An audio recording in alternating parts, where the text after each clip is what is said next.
ہم لوگوں نے یہاں پچھلے جب سے 4 سالوں سے میں بچوں کو پڑھا رہا ہوں، میں نے ان کو پاکستان سٹڈیز کے ساتھ انٹرنیشنل افیئرز کے بارے میں بتانا شروع کیا۔ ہمارے کسی بھی بچے کو کھڑا کر کے آپ پوچھ لیں کہ ریئلٹی آف 9/11 پہ آ کے ہمیں بتاؤ، آپ انگریزی میں بولیں گے، اردو میں بولیں گے، وہ آدھا گھنٹہ آ کے آپ کو سٹیج پہ پریزنٹیشن دے گا، اور دنیا کو اس کی وجہ کیا ہے۔ دنیا میں جہاں بھی ہمارا پاکستانی جاتا ہے اس کو ایک دہشت گرد کی نگاہ سے دیکھا جاتا ہے، اس کو ایک انتہا پسند کی نگاہ سے دیکھا جاتا ہے۔ تو جب تک آپ کے اندر کاؤنٹر نیریٹو آپ کے پاس نہیں ہوتا، یہ وہی ہے جس طرح ہمارے علاقوں میں کسی بیٹی کے لیے رشتہ بھیجا جاتا ہے اور وہ ڈر کے مارے خاموش ہو جاتی ہے، تو والدین کہتے ہیں خاموش ہے مطلب ہاں ہے، تو خاموشی آدھا اقرار ہوتی ہے۔ انٹرنیشنل اسٹیجر پہ when people used to ask you a question کہ are you a terrorist because you are from Pakistan، تو ہمارے لوگ نوکری بچانے کے لیے، ڈگری بچانے کے لیے خاموش ہو جاتے ہیں، اور پھر دوبارہ چماٹ پڑتی ہے کہ ہاں یعنی خاموش ہے، ندامت ہے اس کو، یعنی واقعی دہشت گرد ہے۔ لیکن میں یہ گارنٹی دیتا ہوں، جن بچوں کی تربیت ہم نے کی اور ہر بچے پہ لازم کیا کہ آدھا گھنٹہ کھڑے ہو کے ان چیزوں پہ پریزنٹیشنز دو، پاکستان کا دفاع کرنا سیکھو، لاجیکل گراؤنڈز پہ سیکھو، آپ کو آج سے 2-4 سال کے بعد جب یہ بچے ملک سے باہر کسی پلیٹ فارم پہ جائیں گے تو یہ شکایت نہیں ملے گی کہ پاکستان کے خلاف بات ہو رہی تھی اور پاکستانی خاموش بیٹھا ہوتا، پاکستانی اسے شٹ اپ کال دے گا لاجیکلی انشاءاللہ تعالی، اور وہ شروعات اس ادارے سے ہوگی انشاءاللہ تعالی۔ اور میں دیکھیں، مارکس لے لینا میرے نزدیک اچیومنٹ نہیں ہوتی۔ جو بچے ٹاٹ کے سکولوں میں بیٹھ کے تعلیم حاصل کرتے ہیں، مارکس وہ بھی لیتے ہیں، ٹاپ بورڈ میں وہ بھی کرتے ہیں، میرے لیے اس ادارے کے لیے جو اچیومنٹ ہے سب سے بڑی وہ یہ ہے کہ آپ کا جو نرڈا بیلٹ ہے، چھب جھمٹ لکڑ مار کا ایریا جو پشتون بیلٹ ہے ہمارا، یہاں سے ایک والد جب 1.5 سال پہلے میرے پاس آئے اور ہی ٹولڈ می، آپ خود بہترین واقف ہیں علاقے کی صورتحال سے، ہی ٹولڈ می کہ یہاں ہاسپٹل میں لائن لگی ہوئی تھی اور ایک سینئر شخصیت کی فیملی ممبر ڈائریکٹ لائن توڑ کے ڈاکٹر صاحب کے پاس جب جانے لگے تو میری بیٹی جو آپ کی اسٹوڈنٹ ہے اس نے اسے ہاتھ سے پکڑا خاتون کو اور کہا کہ اگر آپ جیسے لوگ قانون کی پاسداری نہیں کریں گے تو پاکستان میں قانون کی پاسداری کون کرے گا۔ تو جب وہ یہ بات کہہ رہے تھے تو میں نے انہیں کہا کہ اب میں سمجھتا ہوں کہ ہمارے یہ 5-7 سال کی جو محنت ہے اس کا اصل صلہ یہ ہے کہ اس علاقے کے لوگوں سے ذہنی غلامی ختم ہو چکی ہے، الحمدللہ ایک ڈر، ایک خوف ختم ہو چکا ہے، یہ خوددار ہو چکے ہیں الحمدللہ۔ جب میں نے پچھلے سال 5 فروری کی تقریب میں کوہاٹ یونیورسٹی میں مجھے مدعو کیا گیا تھا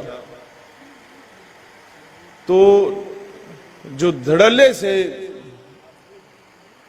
کشمیر ایشو کو ڈیفینڈ کرتے ہوئے ایک نقاب پوش بیٹی جب مجھے دعوت دینے لگی سٹیج پہ، آنکھوں میں نمی تب آئی خوشی سے جب اس نے کہا کہ ان کا ایک اور تعارف یہ ہے کہ یہ پنجاب کالج اینڈ میں میرے استاد بھی تھے، تو خوشی اس بات کی ہوئی کہ ہمارے وہ بچے جو 50 بچوں کے سامنے کھڑے ہوتے ہوئے ان کے قدم لڑکھڑایا کرتے تھے، آج وہ پاکستان کے بڑے بڑے تعلیمی اداروں کو لیڈ کر رہے ہیں الحمدللہ۔ یہ اس علاقے کے لیے بہت فخر کی بات ہے۔ اور پھر ان گاؤں سے، ان دیہاتوں سے، ان ڈھوکوں سے جب اٹھ کے ہماری بیٹیاں، ہمارے بیٹے،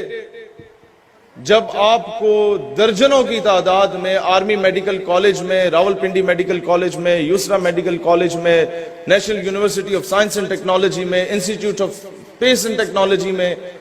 you E T Taxila, U E T Lahore میں نظر آتے ہیں تو آٹومیٹیکلی آپ کے ذہن میں ایک بات آ جاتی ہے کہ آج میں آپ کو اس ساری چیز کا کانسیپٹ سمجھانا چاہتا ہوں۔ دیکھیں، انسان گاؤں سے تعلیم حاصل کر کے شہر کی طرف بھاگتا ہے۔ میں نے جب کوئٹہ، بہاول نگر، اوکاڑا، راولپنڈی میں تعلیم حاصل کی، جہاں جہاں والد صاحب کی پوسٹنگ رہی، تو اپنی ڈگری کرنے کے بعد ہی آرڈرڈ می کہ بھئی آپ نے اسی علاقے میں جا کے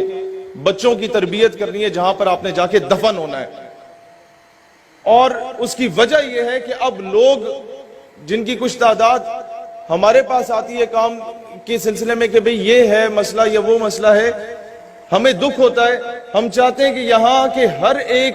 گھر میں کوئی اسسٹنٹ کمشنر بیٹھا ہو، کوئی ڈپٹی کمشنر بیٹھا ہو، کوئی کرنل جنرل بیٹھا ہوا ہو. اور الحمدللہ مجھے اس چیز کی خوشی ہے کہ ہمارے پہلے 2-3 بیچ کے جو سٹوڈنٹس ہیں جن کی ڈگریز ابھی کچھ کی ہو چکی ہیں اور کچھ کی فائنل فیز میں، ان میں سے بڑی تعداد میں ایسے بچے اور بچیاں ہماری ہیں جو سول سروسز کے لیے CSS کے ایگزامز کے لیے تیاری کر رہے ہیں. اس کے بعد انشاءاللہ آپ دیکھیں گے پاکستان کے مختلف شہروں میں جو اسسٹنٹ کمشنرز اور ڈپٹی کمشنرز ہوں گے وہ ہماری تحصیل جنڈ کی ہوا کریں گے انشاءاللہ تعالی.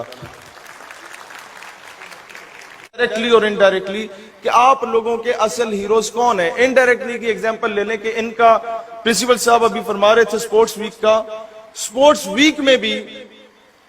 جب بچے کھیل رہے ہوتے ہیں تو ان کے جو گروپس بنے ہوتے ہیں وہ گرین ہاؤس، بلو ہاؤس، ریڈ ہاؤس نہیں ہوتے. ان کے گروپس کا ٹیموں کے نام بھی یہ ہوتا ہے کہ صلاح الدین ایوبی ٹیم، حیدر کرار ٹیم، محمد بن قاسم ٹیم، طارق بن زیاد ٹیم، کہ ان کے اندر وہ چیزیں بار بار انکلکیٹ کرنا شروع ہو جائیں. یہاں ہم میری بیٹیوں کے لیے یا عائشہ الصدیقہ کے نام سے منسوب کیا جاتا ہے یا فاطمہ الزہرا کے نام سے سلام اللہ علیہ کے نام سے منسوب کیا جاتا ہے. تو یہ چیزیں ہیں جب آپ آئیڈیلائز کرتے ہیں امہات المومنین کو، جب آپ آئیڈیلائز کرتے ہیں خلفائے راشدین کو، جب آپ آئیڈیلائز کرتے ہیں امت کے ان رول ماڈلز کو جن کے لاز ویسٹ میں پریکٹس کیے جا رہے ہیں لیکن ہم لوگوں نے انہیں بھلا دیا، تو آٹومیٹیکلی جب آپ ان لوگوں کو آئیڈیلائز کریں گے آپ کی قوم ذہنی طور پہ آزاد ہو جائے گی. قومیں یقین کریں، قومیں اکنامکلی، فائنینشلی اس پہ اپس اینڈ ڈاؤنز، نشیب و فراز آتے رہتے ہیں. مورخ یہ کبھی نہیں دیکھتا کہ جناب یہ عارضی طور پہ جیتا تھا یا ہارا تھا. مورخ ہمیشہ تاریخ لکھتے ہوئے یہ دیکھتا ہے کہ اس کا سر جب کاٹا جا رہا تھا تو جناب یہ سینہ تان کے کھڑا تھا ظلم اور جبر کے آگے، اور انشاءاللہ ہمارے بچے وہ سینہ تان کے کھڑے ہوں گے ہمیشہ. اور اینڈ پہ یہ چیز ہم لوگوں نے انٹروڈیوس کرانی ہے کہ آج کے بعد ہم لوگوں نے پنشمنٹ کے طور پہ ایک نئی چیز انٹروڈیوس کرائیں کہ جناب بچوں کے کان نہیں پکڑوائے جائیں گے یا مرغا نہیں بنایا جائے گا. بچوں کو کہا جائے گا کہ جناب گراؤنڈ کی دوڑ لگا اور پش اپس کرنا شروع کر دو. اسے ایک ہیلدی پنشمنٹ دی جائے گی جو اس کے لیے بھی فزیکل فٹنس کے لیے بہتر ہو. اور یہ بہت امپورٹنٹ چیز ہوتی ہے کہ بچے کو وہ اس چیز ایک اور چیز ابھی ہم لوگ انشاءاللہ اگلے سال یہ شروع کریں گے. جو سول سروسز میں ہمارے لوگ دوست ہیں ان کو ہم نے ادھر بلانا شروع کر دینا آپ لوگوں کی ٹریننگ کے لیے، سیشنز کے لیے. اور اس کے ساتھ ساتھ پہلے تو ویکلی بیسس پہ ہوتا تھا،